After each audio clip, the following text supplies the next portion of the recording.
The film opens with Pearl dancing in her room, wearing her mother's dress and moving with childlike joy.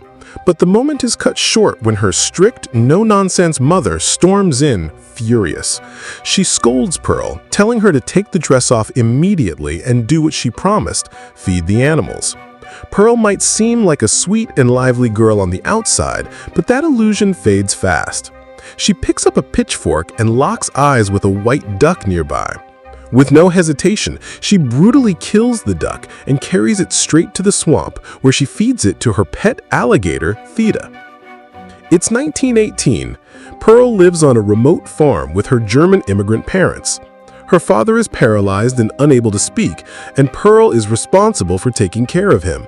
He feeds him, bathes him, and even gives him his medicine. Sometimes while doing deeply inappropriate things, like bathing nude right in front of him, as if he's not even there. Her husband, Howard, is off fighting in World War I. He's written to her, promising he'll come back, but it's been a long time since he left, and loneliness is clearly getting to her. Pearl takes a trip into town to buy more medicine for her father. While she's there, she sneaks into a movie theater, her escape from reality. Pearl is obsessed with the dancers on screen, dreaming of one day becoming a performer herself. On her way home, she meets a handsome projectionist who works at the theater. He lights her cigarette and flirts with her a little. Pearl tells him about her dreams of being in the pictures, and he seems intrigued. He even snips off a piece of film reel and gives it to her as a souvenir. But on the way back home, the wind catches the tiny film strip and blows it away. Chasing after it, Pearl ends up wandering into a vast cornfield.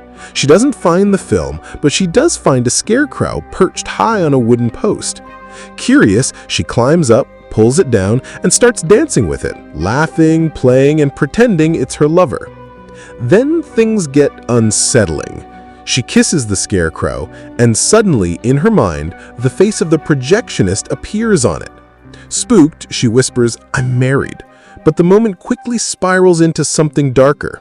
Alone in the cornfield, Pearl begins to sexually act out with the scarecrow, hinting at just how unstable and emotionally deprived she truly is. When Pearl returns home, her mother immediately scolds her for being late. Pearl makes up an excuse, saying the walk back from town was long, but her mother isn't buying it. Later, while Pearl is bathing, her mute, paralyzed father sits there silently. Pearl starts touching his face and playing with him like he's nothing more than a lifeless doll.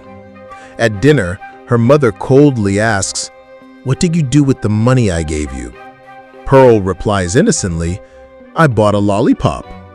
Without a word, her mother yanks Pearl's plate away and snaps, "Then let the candy fill you up." She goes on to lecture her, saying Pearl has no idea how hard things really are. There's a deadly illness spreading around the world, and they can't afford to be careless. Our lives aren't normal, she says. You need to start understanding that. Pearl, clearly hurt and fed up, storms away from the table and retreats to her room. There, she begins to pray. She asks for success, for her dreams to come true, and most of all, for her husband to return home. He's her only hope of escaping this suffocating life on the farm, of getting away from her strict mother and disabled father. Her whole future, she believes, depends on him. After her prayer, she blows out her candle and falls asleep. The next morning, Pearl wakes up early and heads out to the barn to milk the cow. But she's caught off guard when her in-laws suddenly arrive at the farm, her mother-in-law and sister-in-law. Her mother-in-law has brought a pork casserole, a kind gesture, but her mother shuts her down immediately, saying, "We don't accept charity." Her sister-in-law takes her aside for a private chat. She knows Pearl has a passion for dancing, and she tells her there's going to be a talent audition soon, an opportunity for girls to be chosen as dancers. Maybe this is her big break. Pearl lights up at the news, and after saying goodbye, the women leave. Alone again, Pearl dreams of being a star on stage. She imagines herself dancing, being chosen, finally escaping. When she sees that her mother is outside in the yard, she quickly gets ready, sneaks out of the house, and heads straight to the theater to find the projectionist again. He's still working, even at night, and welcomes her in. The two of them share drinks and talk, and then he offers to show her a film. But this isn't just any film. It's an adult movie, one of the earliest of its kind. He tells her it's banned, completely illegal, but also part of the future of cinema. He says if she's interested, he could help her get into this kind of acting, maybe even take her all the way to New York. But Pearl doesn't seem fully convinced. She tells him she has responsibilities. She has to care for her father and help run the farm. Then, darkly, she mutters, "The only way I'll ever be free is if my parents were gone." She wishes out loud that they would just die already. That night, when Pearl gets home, she quietly checks to make sure her mother is asleep. Everything seems calm. She heads to bed herself. But the next morning, a dark idea creeps into her mind. She's supposed to take her father for a walk in his wheelchair, but instead, she rolls him all the way to the edge of the swampy riverbank, the same place where she usually feeds her beloved alligator. She stares at the water, then down at her helpless father. "I think if I just leave you here, I won't feel as guilty as if I threw you in," she whispers. She's just about to walk away when suddenly her mother's voice calls out behind her. Pearl jumps, startled. "What are you doing?" her mother asks suspiciously. Pearl quickly lies, "Just enjoying the view." Her mother doesn't buy it, but she grabs the wheelchair and wheels her husband away. It's clear now something has shifted inside Pearl. Something dark has awakened.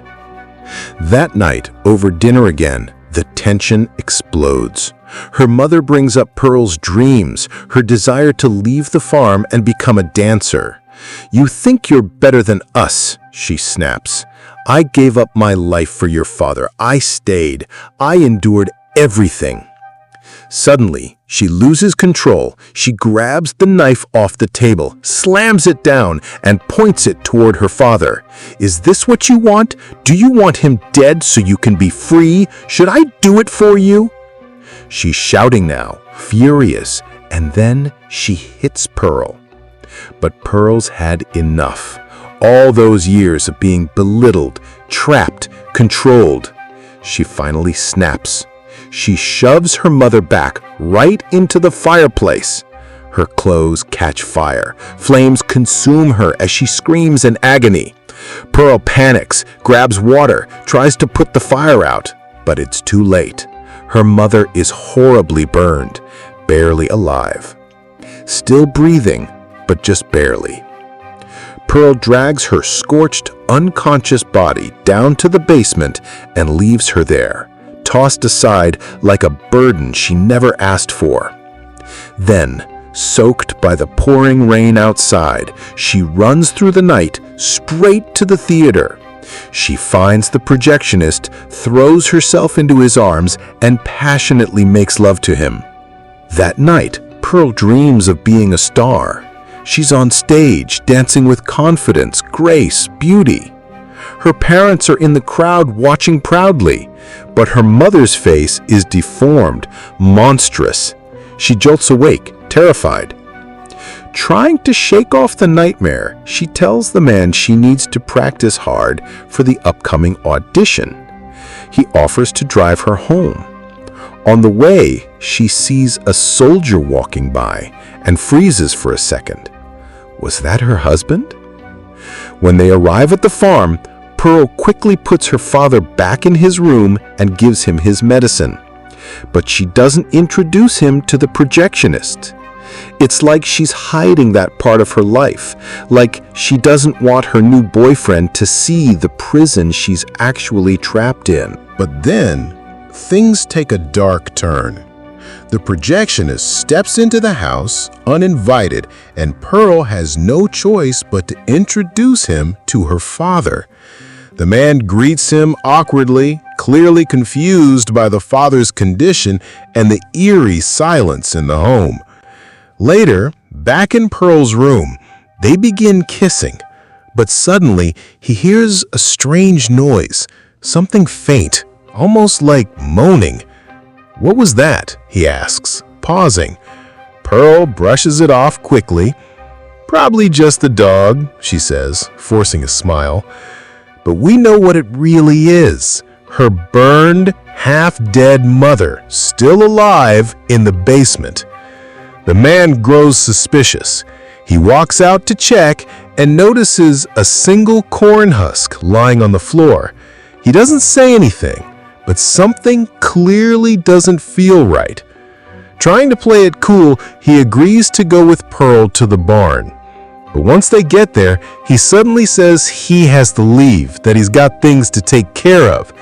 Pearl's mood shifts instantly. Her smile fades. She realizes he's pulling away. She starts panicking. "You don't like me anymore, do you?" she snaps. "You're not going to help me become a star? You lied!" The projectionist tries to calm her down. "Pearl, I hope things work out for you, really, but I need to go."